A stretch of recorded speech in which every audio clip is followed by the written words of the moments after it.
Il s'impose partout. Pour autant, le masque est-il efficace contre la transmission du virus? Pour Didier Raoult, la réponse est non, car la Covid ne se transmettrait pas de façon respiratoire. Le masque protège les gens dans le domaine du soin. Rien n'est clair, rien n'a été démontré sur le plan de la transmission virale. Après, c'est une situation sur laquelle il y a une certaine complexité à répondre parce que le masque ne joue pas qu'un rôle physique de protection par voie respiratoire. Il joue un rôle de signal il y a une maladie contagieuse qui circule. Dans les espaces publics clos, en extérieur et bientôt en entreprise, l'obligation du port du masque gagne du terrain. Le médecin marseillais aurait préféré une simple recommandation. Si les masques peuvent rassurer, c'est une chose, mais je suis inquiet qu'on fasse une fixation trop importante dessus, parce que maintenant, c'est les gens qui veulent vouloir faire la loi. Vous savez, il y a toujours un dictateur rentré dans beaucoup de gens qui voudrait imposer. Moi, j'ai vu ça, j'étais sidéré, le marché, quelqu'un qui engueulait tout le monde, n'avait pas de masque. Il risque d'y avoir des tensions, des bagarres, tout ça. Didier Raoult se veut rassurant sur l'évolution de l'épidémie. Selon lui, la maladie a changé depuis son apparition. Il constate des formes plus bénignes chez les patients. Du Nord, port du masque en extérieur. Il y a les pour, il y a les contre. Mesures inutiles, par exemple, pour Martin Blachier. Il est médecin épidémiologiste. La mesure est inutile sur un plan épidémiologique. Quasiment tous les clusters identifiés, c'est des clusters qui sont en intérieur. Pour l'instant, on n'a pas de clusters extérieurs qui ont été identifiés. Faites de la musique, même les rave parties, les soirées sur les plages, c'est pas ça qui est à l'origine de clusters. En revanche, le travail, les bars, les boîtes de nuit dans le nord-est de l'Espagne, en extérieur, il y a suffisamment de brassage d'air pour faire que la concentration virale dans l'air soit insuffisante pour s'infecter. Et je reviens de nouveau sur les conclusions. Le port d'un masque n'est pas anodin, il constitue un stress relatif selon la capacité fonctionnelle de chacun. Cette capacité dépend principalement de notre capacité respiratoire. Quand la capacité respiratoire est importante, le stress lié au port d'un masque est relativement faible. Quand la capacité respiratoire est faible, le stress lié au port d'un masque peut devenir majeur, voire fatal. Dans tous les cas, le port d'un masque altère forcément plus ou moins l'élimination du dioxyde de carbone et tend insidieusement à affaiblir l'organisme.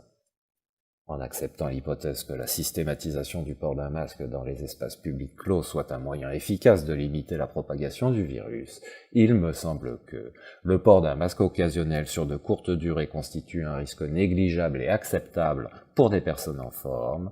Pour des personnes affaiblies, ce risque mérite d'être considéré. En dehors des activités où la balance bénéfice-risque justifie habituellement le port d'un masque, dû à l'exposition à des produits chimiques ou pour des soins médicaux ou chirurgicaux, le port prolongé et répété d'un masque pourrait constituer un risque considérable de dégradation progressive de l'état de santé, y compris pour des personnes en forme. Ces considérations tendent à mettre en évidence que le port d'un masque constitue un risque relatif, mais un risque certain, qui mérite d'être pris en compte dans la balance bénéfice-risque. Entre deux mots, il faut choisir le moindre, imposer le port du masque aux professionnels, aux personnes affaiblies ou encore aux femmes enceintes pourrait s'avérer plus néfaste que le bénéfice espéré. Donc il faut arrêter avec cette idée de deuxième vague, et donc ce qui veut dire que quelle est l'indication, face à tout ce que je vous ai dit, de mettre un masque à une population qui a déjà eu son système immunitaire affaibli pour les raisons que je vous ai citées, notamment de ne pas finalement rencontrer d'autres personnes, donc finalement d'avoir cette espèce d'échange permanent qu'on a de nos bactéries, de nos virus, etc., qui est un flux naturel, qui est un flux même vital. On le voit chez le petit enfant qui, dès sa naissance, par les voies basses, il va se prendre une explosion, une bombe littérale. Bactériologique. Il a une attaque bactériologique et après ça, il a d'autres attaques bactériologiques. Si en plus il est mis au sein ou même avec les biberons, on essaye de stériliser, etc. Mais enfin, il a plein d'attaques bactériologiques. Et comme si c'était pas assez, de toute façon, dès qu'il va pouvoir avoir manger de la terre, il va manger de la terre, manger les clés, pardonnez-moi, et etc., etc. Donc en fait, il va porter à la bouche tout un tas de... C'est pas parce qu'il a des tics, c'est pas parce que c'est un grand malade de l'oralité, parce qu'il les tête pas, vos clés, votre trousseau de clés, il le suce. Donc on voit bien là qu'il s'expose. Alors je ne dis pas donner des clés dégoûtantes à tous vos petits bébés, mais on voit bien quand même qu'on a ce besoin. Et la personne âgée, de la même façon, elle a ce besoin.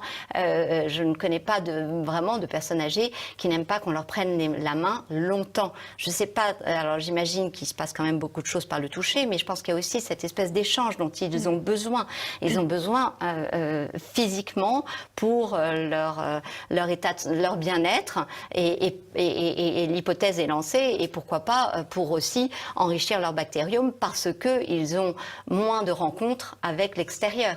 Donc voilà, c'est assez paradoxal parce que c'est au moment où on découvre toutes les merveilles du fait que vous êtes plus de bactéries que de cellules humaines et l'importance de cette richesse qui est on dit microbiome, c'est l'ensemble de toutes vos petites bestioles, et on découvre toute la richesse et l'importance, et paradoxalement c'est le moment où on dit on va appauvrir ça en vous collant un mouchoir. Et moi j'aime bien dire, Élise, et si avant cet épisode de folie collective qui nous mène dans le mur d'une économie abîmée colossalement en profondeur, je vous avais dit, prenez un mouchoir.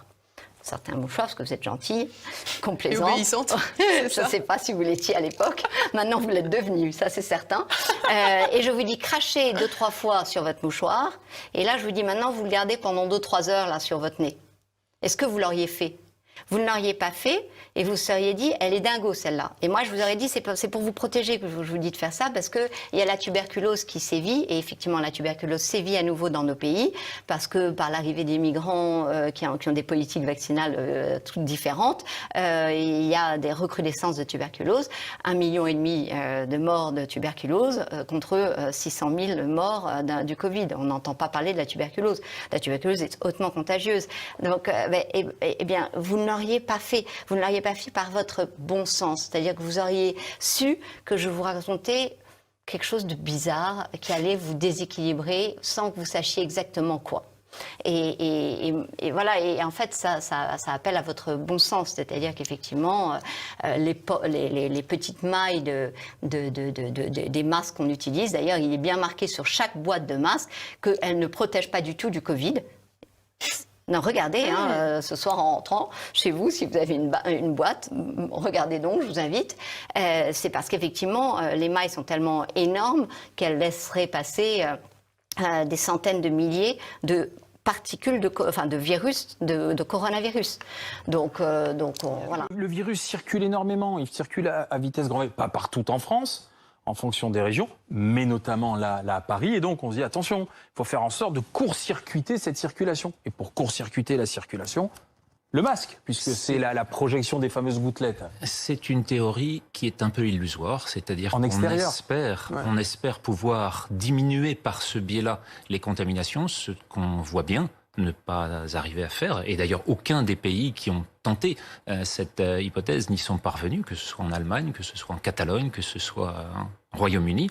Et on a des effets qui ne sont pas suivis d'une diminution de la mortalité, qui reste, une fois de plus, l'élément le plus important pour voir où ça se trouve. On a par exemple une deuxième ascension aux États-Unis. Aux États-Unis, on voit bien que cet effet-là, qu'on avait cru être celui d'une deuxième vague, ne concerne pas les États qui étaient ceux du printemps. Au printemps, c'était sur la côte Est. Maintenant, c'est sur le sud, Floride, Louisiane, Texas et le sud de la Californie. Qu'est-ce qui se passe à ce moment-là ? On a une concurrence des risques. Et on va en venir au débat principal, c'est-à-dire dans quelle situation on se retrouve quand on a à la fois des risques avec des personnes âgées, avec des sujets malades ou avec des facteurs de risque élevés, cardiovasculaires, métaboliques, et un virus et une canicule. Eh bien, on se retrouve dans un cocktail dans lequel on voit augmenter des risques, diminuer d'autres, et il faut pouvoir s'adapter à cela. Actuellement, La canicule que l'on voit actuelle dans ces jours-ci va avoir, sur les relations qui sont publiées par Santé publique France, un total probable de 500 décès. En tout cas, on est aux alentours de 100 décès par jour, c'est-à-dire 10 fois plus que le coronavirus. Et qu'est-ce qu'on doit faire quand on est dans une phase à risque comme celle-là? C'est retirer la plupart des vêtements chauds, retirer en particulier ceux qui bloquent les voies aériennes supérieures, c'est-à-dire le masque. On est dans une situation de danger potentiel et d'augmentation du risque. C'est important ce que vous dites, c'est en extérieur aujourd'hui, quand on a des températures... pendant les canicules. Voilà, pendant la canicule, vous dites, le risque, c'est pas le Covid. Le risque, c'est plutôt, quand on est sujet à risque, personne âgée, c'est plutôt l'asphyxie, donc enlever le masque. La chaleur. Oui, exactement, l'augmentation. Oui, mais on fait un malaise. Et c'est ce malaise-là, effectivement, qu'il faut éviter, et donc il vaut mieux enlever le masque. Mais donc on en revient sur le masque en extérieur, finalement. C'est pas si utile que ça. Quoi. On n'a aucune démonstration scientifique, et deux, on a surtout des pays qui connaissent des canicules très importantes, je pense à Israël, qui lui a renoncé à rendre obligatoire le masque en extérieur pendant les phases de canicule, c'est-à-dire qui a pris la décision exactement opposée à celle que nous voyons actuellement. Alors, mais professeur, tout simple, parce qu'avec vous on parlait de l'utilité remise en question quand même du port du masque, surtout en ces périodes de chaleur, puis vous dites, il n'y a rien qui prouve qu'en extérieur ce soit utile. Pourquoi est-ce que le bon nombre de vos confrères médecins, pourquoi le conseil scientifique, pourquoi nos responsables politiques poussent et nous disent attention, on se fait même taper sur les doigts, c'est obligatoire, faites-le, sinon vous prenez 135 €, puisque vous dites scientifiquement, il n'y a rien qui est prouvé.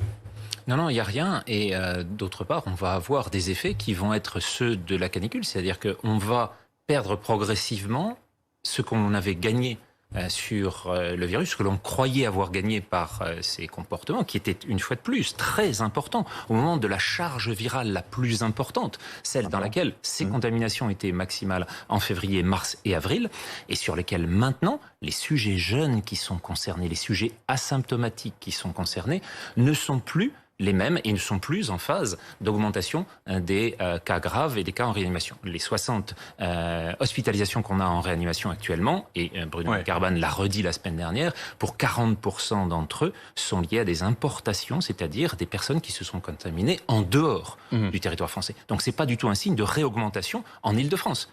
C'est un signe au contraire de la qualité des hôpitaux franciliens et en général des hôpitaux français dans lesquels les personnes souhaitent se faire soigner. Un certificat pour dispenser du port du masque. Le docteur Evengerer en a émis pour certains de ses patients et même pour les internautes qui pouvaient le remplir eux-mêmes. De faux certificats que le médecin généraliste de Wagenbourg assume entièrement. Il n'y a aucune raison de porter le masque. Aucune. Il y a d'autres médecins éminemment connus qui l'ont démontré. Je ne vais pas refaire le débat avec vous. C'est pas la gravité. Le masque, c'est pas ça qui est important. L'important, c'est ce qui se cache derrière le masque. C'est-à-dire les conseillers du gouvernement qui sont corrompus. On a fait peur aux gens, on leur casse leur immunité, on les soumet. C'est une soumission. Est-ce que vous pouvez nous dire ce que vous faites comme métier, tous les deux? Oui, donc je suis chirurgien dentiste, j'ai exercé ce métier pendant 40 ans et je suis à la retraite depuis peu de temps. Et moi je suis médecin et je suis à la retraite depuis 4 ans. Bon, alors, tous les deux, est-ce que je pouvais vous faire regarder une petite vidéo? Voilà, donc je vous la laisse, regardez, hop.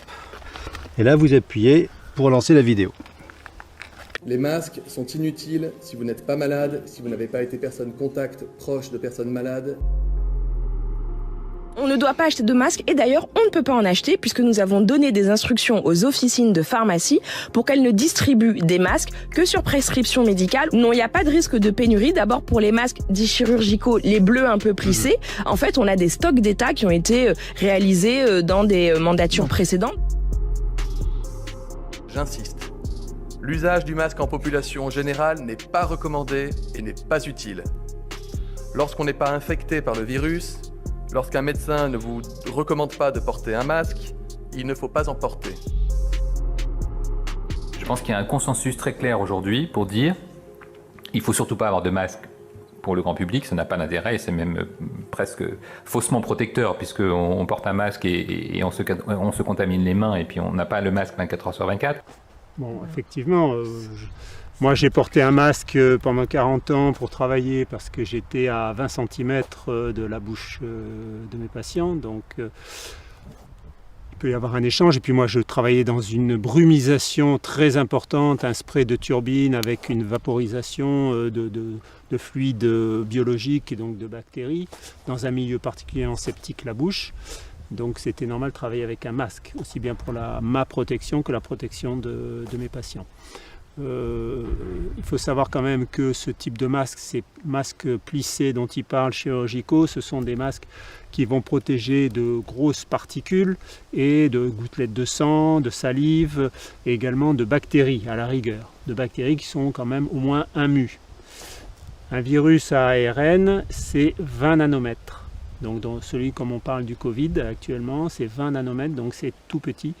Je crois qu'il en passe au moins une centaine par les micropores de ce type de masque.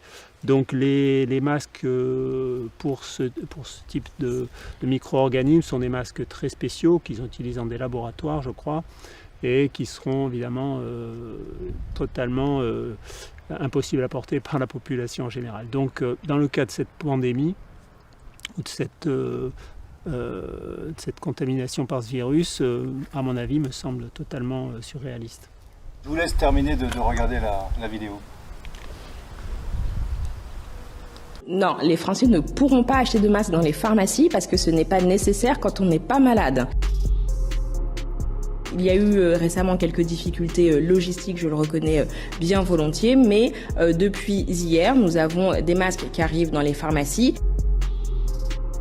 Il n'y a pas de sens à porter ce masque lors des déplacements autorisés. La meilleure des protections, ce sont les gestes barrières. Les masques, c'est une bataille essentielle. Le gouvernement a fait toute la transparence et mobilisé depuis le premier jour et nous continuons d'avancer. Nous encouragerons effectivement le grand public, s'il le souhaite, à porter des masques, en particulier ces masques alternatifs qui sont en cours de production. D'abord, il n'y a aucune décision de recommandation de port du masque, ni obligatoire, ni recommandé, en tout cas à ce stade, pour la population générale. L'État, à partir du 11 mai, en lien avec les maires, devra permettre à chaque Français de se procurer un masque grand public. Pour les professions les plus exposées et pour certaines situations comme dans les transports en commun, son usage pourra devenir systématique. J'ai toujours plaidé pour l'accès au masque grand public.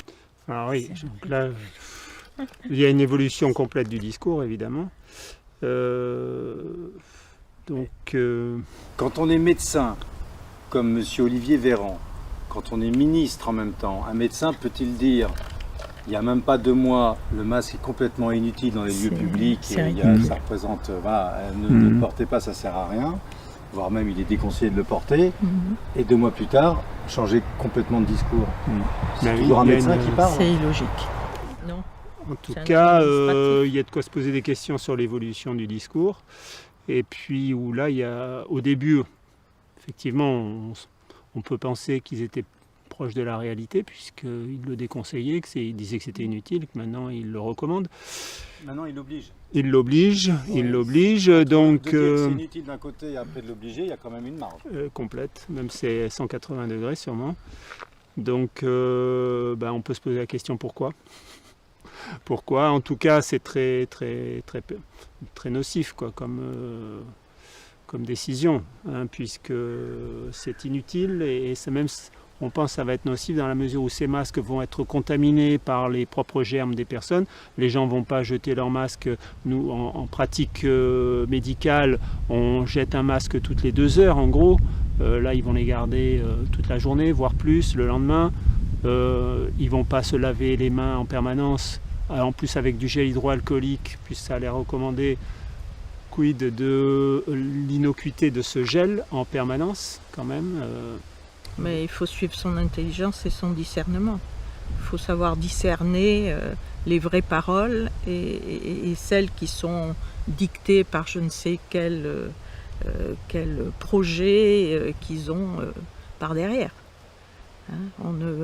Il faut discerner, il faut avoir son discernement. En tant que médecin, en chirurgien dentiste, vous dites que ça n'a pas de sens de se masquer aujourd'hui. C'est totalement surréaliste et c'est inopérant. C'est inopérant et c'est même pervers, c'est nocif. Je pense que c'est on ne peut pas, avec nocif. un masque, avoir assez d'oxygène pour pouvoir oxygéner son cerveau et réfléchir. Ouais. C'est ridicule. Enfin, c'est obsolète. Je trouve ça obsolète. Mes études de la littérature scientifique démontrent de façon non ambiguë qu'il n'y a aucun avantage en termes de réduire le risque d'attraper une maladie virale respiratoire. Okay? Aucune. Donc, il y a eu plusieurs études très sérieuses. En anglais, on appelle ça des randomized control trials avec verified outcome. Alors, ça veut dire qu'on teste vraiment si la personne a été infectée. On ne lui demande pas c'est quoi vos symptômes, quand est-ce que vous avez eu des symptômes. En utilisant des mesures de laboratoire, on établit que la personne a été infectée. Alors, si on prend que des mesures comme ça, où on élimine toute chance de biais dans la mesure, dans l'observation, il y en a eu plusieurs. Et toutes ces études-là n'arrivent pas à déceler un avantage statistiquement valable de porter un masque versus pas en porter un par rapport à l'infection. Ce serait quoi dans ce cas-là les désavantages de porter un masque? Parce que vous êtes au courant, M. Rancourt, comme moi, on a vu dès le départ, l'OMS s'affichait comme quoi que le port du masque n'était pas obligatoire, n'était même pas suggéré pour les personnes en santé. Et depuis quelques semaines, on regarde dans les informations de l'Organisation mondiale de la santé, on semble avoir enlevé complètement les messages qui disaient que le masque était néfaste pour les personnes en santé. Puis aujourd'hui, on semble avoir changé notre fusil d'épaule, puis on encourage fortement, à travers l'OMS et à travers nos gouvernements, le port du masque. Ce serait quoi les désavantages? Mais premièrement, il faut dire que ce changement-là est vraiment surprenant parce que ça fait une décennie que tous les organismes de la santé, à peu près dans tous les pays internationaux, disent qu'ils ne recommandent pas le port du masque dans la population générale. Et souvent, ils vont expliquer pourquoi. Parce qu'il y a des dangers associés à ça. Et ils vont expliquer ces dangers-là. Il y a des recherches qui montrent le potentiel de ces dangers-là. Bon. Et là, du jour au lendemain, l'OMS change son fusil d'épaule, change complètement sa position. Pensez-vous que c'est des moyens de pression de l'élite mondiale en haut qui subventionnent à coups de millions de dollars l'OMS? Bien, personne m'a informé là-dessus. Je ne sais pas. Mais de toute évidence, ça a été une décision politique. Ça a été une décision qui n'avait rien à faire avec la médecine. Ou la science. Ou la science. C'était politique et ça a des grandes répercussions. Et ça montre à quel point l'élite tient à ce que la population soit convaincue du bénéfice du masque. Okay? Puis là, on peut se poser la question pourquoi. Il y a des dangers associés au masque. Okay? L'OMS elle-même, tout en recommandant l'utilisation des masques dans la population générale, dit, mais par contre, il faut tenir compte du fait qu'il y a des vrais dangers qui sont potentiels, puis les énumère. Ouais. En d'autres mots, c'est comme s'il le recommandait à reculons. Ouais. Et, OK, donc il n'y a aucun avantage qui a été démontré scientifiquement de la part du masque, et il y a plein de dangers potentiels. Il n'y a aucune recherche scientifique non plus qui justifie le port du masque. C'est ça que je veux dire. Il n'y en a aucune. Aucune. Et j'ai fait la revue de ces recherches-là qui ont cherché un avantage et qui n'en ont jamais trouvé.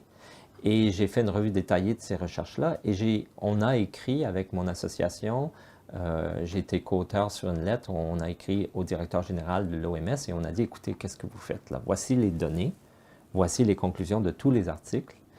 Et votre position, même jusqu'à ce jour, c'était que vous reconnaissiez les dangers qui pouvaient être associés à ça. Puis il n'y a aucune raison d'avoir changé. Voici des exemples des articles les plus influents qui prétendent qu'il y aurait maintenant un avantage pour le port du masque. Et voici en quoi ces articles-là, c'est complètement, je vais dire en langage commun, de la foutaise. Là. Et d'ailleurs, les articles ont été... Il y a eu des demandes qu'ils soient retirés par des associations, par des groupes de chercheurs. Il y a eu des critiques très sévères des quelques articles là, qui ont dit de telles bêtises. Et donc, on a écrit à l'OMS une lettre de 9 pages très détaillée et aussi on a énuméré les dommages qui peuvent avoir lieu si vous faites ça. On n'entend jamais vraiment parler des dommages à travers les médias conventionnels où on n'entendra pas parler.